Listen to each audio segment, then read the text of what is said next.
Currently, M&A is very hot. There's a lot going on. The region is getting more popular. People are looking to invest in some of these fast-growing markets, big margins.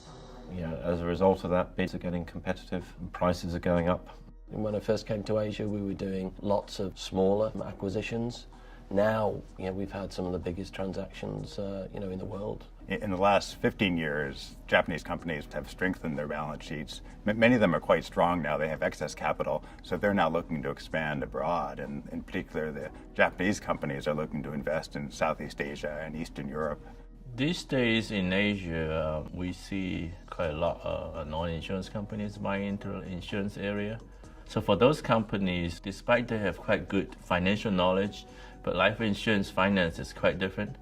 And so they face completely different language when they look at the life insurance books. These companies have a unique risk structure, so in order to analyze these companies, we need a particular knowledge about the variable annuities, including the financial risk management.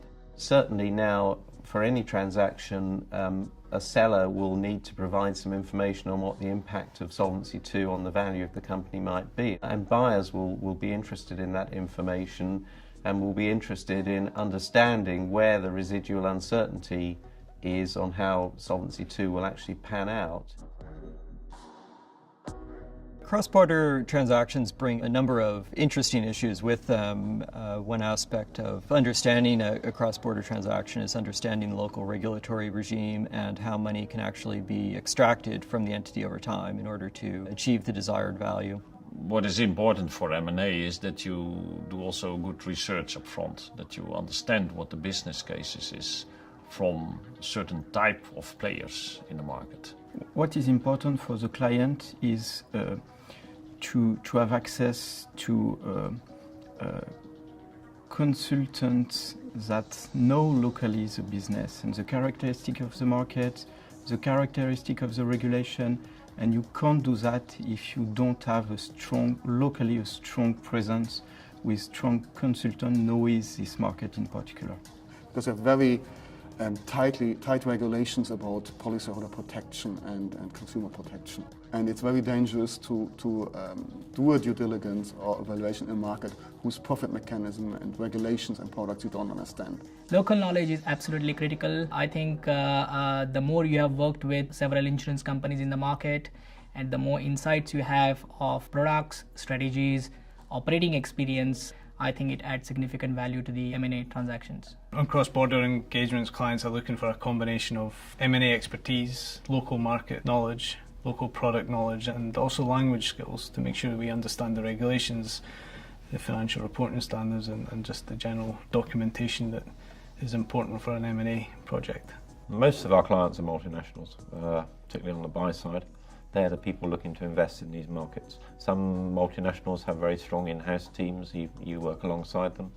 Some multinationals are more happy to delegate a large part of the work to us. And it's important to assemble a team for that project, for those projects that involve all the competencies necessary to deal with separate regulatory requirements, different accounting treatments and so on.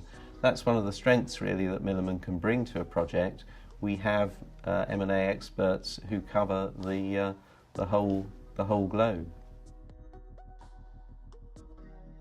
Independence is absolutely crucial for a consulting actuary in the area of M&A. We need to be able to bring an independent perspective on actuarial assumptions and have them be defendable to a wide range of parties. Our structure does not allow us to take contingent type fees, which puts us in a good position to be independent, to be able to give our best advice, our best opinion as we analyze a block of business for our clients. As an independent firm, we have access to information that even our clients can't ultimately see. They can see the conclusions of our work, but not the underlying details. So our independence is critical. We don't have a need to see the transaction go forward. We really want to see the best result for our client. And in some cases, that may be that the transaction doesn't go forward, that they decide to walk away from a deal. So if there's an issue, if there's a risk, we're going to raise that issue and make sure the client fully understands the dynamics of the transaction. We're dealing with the CEOs, the CFOs as business development guys. They're often not actuaries. For us to be in the middle, communicating and often translating difficult technical aspects into business language is vital for us. The communication is very important, but not only between the client and us, but it's very important between all the advisors and the clients. There is legal risk, there are the actuarial valuation issues, and he has to find the right balance between all this technical analysis. Our collaborative approach is one of the key differentiating factors between Milliman and our competitors.